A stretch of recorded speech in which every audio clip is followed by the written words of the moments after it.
As the commander of Pacific Air Forces, a senior leader in our Air Force, and an African American, many of you may be wondering what I'm thinking about the current events surrounding the tragic death of George Floyd.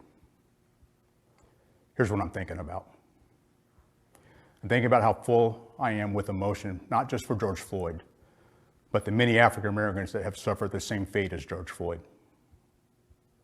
I'm thinking about protests in my country, 'tis of thee, sweet land of liberty, the equality expressed in our Declaration of Independence and the Constitution that I've sworn my adult life to support and defend.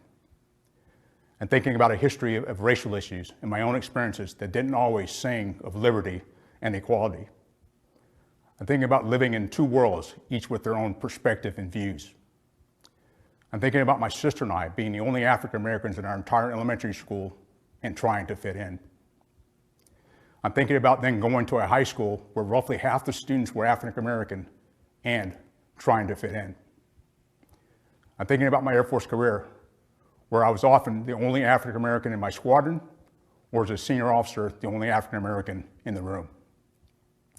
I'm thinking about wearing the same flight suit with the same wings on my chest as my peers, and they being questioned by another military member, are you a pilot? I'm thinking about